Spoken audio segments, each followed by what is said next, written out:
ये एंट्री हो क्यों नहीं रही है मुझसे? क्या प्रॉब्लम आ रही है? मैम ये लीजिए आपका ऑर्डर। लाइए, आप एक बार ये पकड़ेंगी? या श्योर। मैम ये जो आपने 30,000 की एंट्री की हुई है ये गलत है, क्योंकि अमाउंट रिसेबल एसेट में आता है ना कि लायबिलिटीज में। इधर लाओ मेरी नोटबुक वापस। और तुम डिलीवरी कर लो ना। अब तुम मुझे सिखाओगी कि एंट्री कैसे होगी। अपने ना काम पे ध्यान दो। तुझे पता भी है पिछले 2 घंटे से मैं इस क्वेश्चन को सॉल्व करने में लगी हुई हूँ और मुझसे अब तक नहीं हुआ। और तू एक मामूली से डिलीवरी गर्ल, तुझसे क्वेश्चन सॉल्व हो जाएगा? मुझे ना इसलिए ज्ञान देने की जरूरत नहीं है। और तुझे पता भी है मैं किस चीज की पढ़ाई कर रही हूँ। अपने ना काम से काम रखा करो तुम लोग। दूसरों की चीजों में ज्यादा इंटरफेयर करने की जरूरत नहीं है। पेमेंट हो गई ना? हाँ मैम हो गई। हाँ तो ठीक है, फिर जा यहाँ से। खड़ी क्या है? ठीक है मैम मैं चलती हूँ, सॉरी।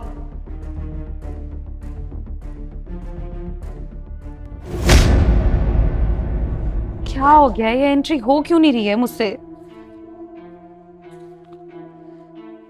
क्या करूं? अरे ये तो मैंने गलत एंट्री की हुई है। इसका मतलब वो डिलीवरी गर्ल सही बोल रही थी, लेकिन उसको ये सब कैसे आ गया?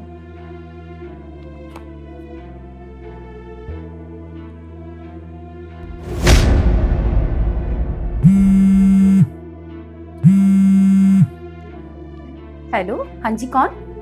अभी आप 208 में डिलीवरी देकर गई है ना? अब क्या आप एक बार दोबारा आ जाएंगे? क्या मैम वापस आना है? देखिए मैम मेरे मुंह से बस ऐसे ही निकल गया था, प्लीज मुझे उस गलती के लिए माफ कर दीजिए। आप प्लीज मेरी कंप्लेन मत करना, मैं आगे से कभी ऐसा नहीं करूंगी। अरे नहीं नहीं, ऐसी कोई बात नहीं। आप एक बार आ जाइए, मुझे आपसे कुछ जरूरी बात करनी है। अच्छा ठीक है मैम मैं आती हूँ। ओके।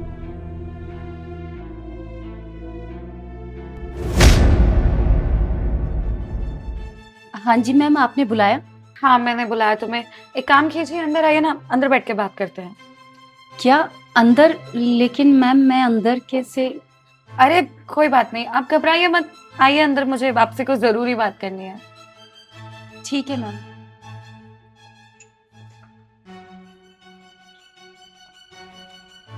हाँ जी मैडम बताइए क्या बात है, आपने बुलाया मुझे दोबारा? एक बात बताइए दीदी मुझे। मैं पिछले 2-3 घंटे से इस एंट्री को सॉल्व करने की कोशिश कर रही हूँ और मुझसे ये नहीं हुआ।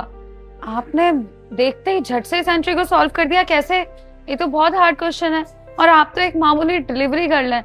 फिर कैसे किया आपने ये? वो क्या है ना मैम, मैं पहले एक गवर्नमेंट स्कूल में टीचर थी, लेकिन अब हालात ऐसे हो गए हैं कि मुझे ये डिलीवरी का काम करना पड़ रहा है। बस कुछ मजबूरी ऐसी है। क्या आप टीचर हैं? आप स्कूल में टीचर हैं, फिर आप ये डिलीवरी की जॉब क्यों कर रहे हो? वो क्या है ना मैम कि जब मैं स्कूल में थी ना तो मैं बहुत ही स्ट्रिक्ट टीचर थी। मैं अपने किसी भी स्टूडेंट को चीटिंग नहीं करने देती थी, और अगर कोई भी चीटिंग करता था तो मैं उसे चीटिंग करने से रोकती थी। बस ऐसे ही एक दिन मैंने एक बच्चे को रोका तो उसने मेरी प्रिंसिपल से कंप्लेन कर दी कि मैं पैसे लेकर बच्चों को चीटिंग करवाती हूँ। और उस स्टूडेंट के जो पापा थे ना वो बहुत ही पावरफुल मैन थे, और बस उन्होंने अपनी पावर दिखा के मुझसे मेरी जॉब छीन ली और स्कूल में ना मुझे ब्लैक लिस्टेड कर दिया गया।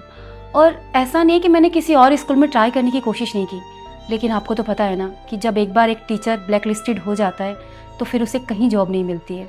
तो बस क्या था मैम, कुछ ना कुछ तो करना ही था घर चलाने के लिए, तो इसलिए मैंने बस ये डिलीवरी का काम करना शुरू कर दिया। दीदी बुरा लग रहा है मुझे आपके लिए ये सब सुन के। अगर आपके साथ इतना बुरा हुआ तो शहर में और भी कॉलेजेस हैं, इंस्टीट्यूट हैं, स्कूल हैं। आप कहीं और भी जाके ट्राई कर सकते थे जॉब के लिए, पर आप ये डिलीवरी की जॉब क्यों कर रहे हैं? वो कहते हैं ना मैम कि इंसान का पास्ट उसका कभी पीछा नहीं छोड़ता। जिस स्टूडेंट को मैंने चीटिंग करने से रोका था उसके पापा बहुत ही पावरफुल थे, बड़े बड़े लोगों के साथ उनका उठना बैठना था। मैं जहाँ भी जॉब के लिए जाती थी उसके पापा अपनी पावर का इस्तेमाल करके मेरा इंटरव्यू कैंसिल करवा देते थे। और मैम आपको एक बात जान के बहुत हैरानी होगी कि इतना सब होने के बाद भी जिस स्टूडेंट को मैंने चीटिंग करने से रोका था उसके पापा आए थे मेरे पास। उन्होंने मुझसे कहा कि अगर तुम मेरे बेटे को एग्जाम में चीटिंग करवा दोगी तो मैं तुम्हें मुंह मांगी रकम दूंगा, लेकिन मैंने उनका ये ऑफर ठुकरा दिया। बस फिर क्या था, मैं हमेशा के लिए ब्लैक लिस्टेड हो गई और आज ये डिलीवरी का काम कर रही हूँ। वो कहते हैं ना कि इंसान ना ईमानदारी से काम करता है ना तो उसको उसकी सज़ा मिलती है। देखो आज मुझे मेरी ईमानदारी की ही सज़ा मिल रही है जो मैं ये डिलीवरी का काम कर रही हूँ। दीदी देखिए ना, मैं कितने घंटों से इस क्वेश्चन को सॉल्व करने में लगी हुई थी, लेकिन मुझसे नहीं हुआ और आपने एक बार में देखते ही सॉल्व कर दिया। इसका मतलब आप बहुत इंटेलिजेंट हैं, बहुत टैलेंटेड हैं। और अगर आप इतनी परेशानी में थी तो आप बच्चों को कोचिंग पढ़ा सकती थी, होम ट्यूशन दे सकती थी, और भी बहुत सारे ऑप्शन हैं। एटलीस्ट ये डिलीवरी के काम से तो बेटर है ना, और वो आपका प्रोफेशन है, आपको करने में भी अच्छा लगता। आपको क्या लगता है मैम कि मैंने अपना कोचिंग नहीं खोला? खोला था मैंने अपना कोचिंग, और सब कुछ अच्छा चल रहा था। बहुत सारे बच्चों ने एडमिशन भी लिया, लेकिन जैसे ही बच्चों के पेरेंट्स को ये पता लगा धीरे धीरे कि मैं ब्लैक लिस्टेड हूँ, तो सभी पेरेंट्स ने अपने बच्चों के नाम कटवाने शुरू कर दिए और मेरा कोचिंग बिल्कुल खाली हो गया। अब आप ही बताइए, कुछ ना कुछ तो मुझे काम करना ही था ना। कोचिंग तो मेरा बंद हो चुका था। फिर मैंने सोचा कि अब मुझे जो भी काम मिलेगा अपना घर चलाने के लिए वो मैं करूँगी, तो बस इसीलिए मैंने ये काम करना शुरू कर दिया। इसलिए मुझे लग चुका था कि अब मैं ना ही टीचिंग कर पाऊंगी और ना ही बच्चों को पढ़ा पाऊंगी। सच में दीदी, आपके साथ बहुत गलत हुआ। अरे आप तो उस बच्चे के टीचर थे, उसका भला ही चाहते थे, और उस बच्चे ने आपके साथ क्या किया। और मुझे तो शर्म आ रही है, ऐसे बच्चों के पेरेंट्स भी उनकी गलती में उनका साथ देते हैं, जबकि आप तो शिक्षक हैं। आप कुछ गलत कैसे कर सकते हैं? फिर भी उस बच्चे के पेरेंट्स ने आपकी एक बार भी नहीं सुनी और अपने बच्चे की गलती में उसका साथ दिया। बस ऐसे ही माँ बाप पे शर्म आती है, जो अपने बच्चे की गलती देखने को तैयार ही नहीं होते हैं और एक बार भी ये नहीं सोचते कि एक शिक्षक किस हद तक गलत जा सकता है। कोई बात नहीं दीदी, जब उनके खुद के बच्चे के साथ ये सब होगा ना, तब उन्हें समझ आएगा कि उनकी खुद की गलती क्या थी। दीदी, आपने तो उस बच्चे का भला ही चाहा था और उसने बदले में आपका करियर खत्म कर दिया, आपको ही ब्लैक लिस्टेड करा दिया। कोई बात नहीं, एक ना एक दिन जरूर आएगा कि उस बच्चे का भी करियर ब्लैक लिस्टेड होगा और तब उसके माँ बाप को समझ आएगा कि उनके बच्चे ने कितना गलत किया। कोई बात नहीं मैम, अब मेरी किस्मत ही खराब है तो क्या कर सकते हैं। कहते हैं ना कि किस्मत के आगे किसी की नहीं चलती है। अब मुझे यही काम करना पड़ेगा तो इसलिए कर रही हूँ। और thank you so much ma'am कि आपने मेरी बात सुनी और मुझे समझा।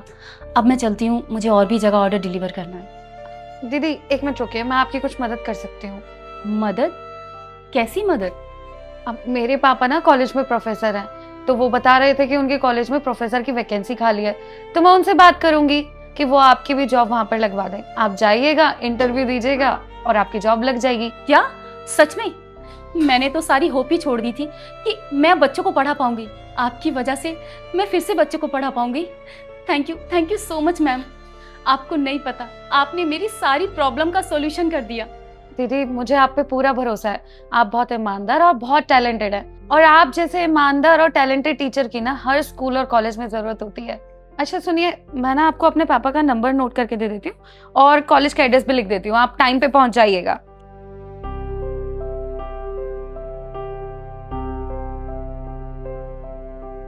ये लीजिए।